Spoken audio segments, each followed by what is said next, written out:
عنده 26 سنة. 26 سنة، ربنا يخليه لك يا رب ويحفظك ويتوب عليك يا عم خالد من القرف اللي انت فيه يا ده. رب يا رب. دي أخته.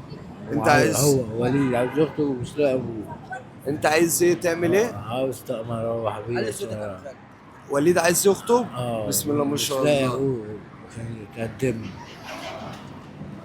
وليد ابنه يا جدعان عنده 26 سنة عايز يخطب، عشان كده عم وليد عايز طقم يروح بيه عشان يحضر خطوبته كده وتلبس البدلة ان شاء الله.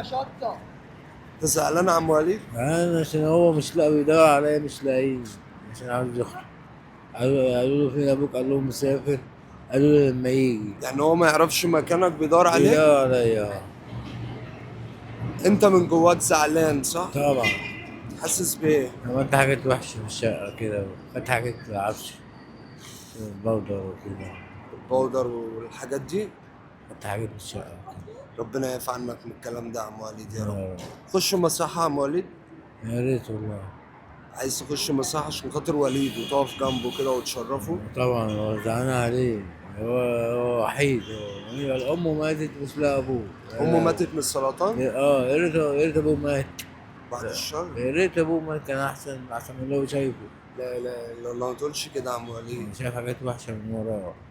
معلش. قال لي أنت بعيد عني أحسن. أنت معايا تعمل لي مشاكل. ابنك؟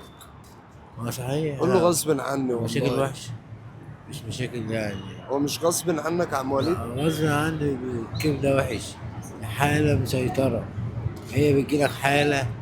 فكرة اسمها فكرة مسيطرة عليك. اه. كل ما يكون معاك جنيه تيجي عليه مش أسخن من بودرة. لا اله الا كل الله. ما يكون معاك جنيه أنا لو قلت لك صرفت بصرف طب كام. انت اما تجيلك الفكره دي اعمل عكسها، اعمل اي حاجه تاني.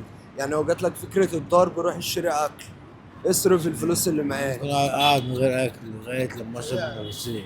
انت ممكن ما تاكلش عشان تجيب الكيف ده. ومش عارف اكل الا بيه. لا مش لا عارف ينام الا بيه. لما آكل لما أشرب بس آكل.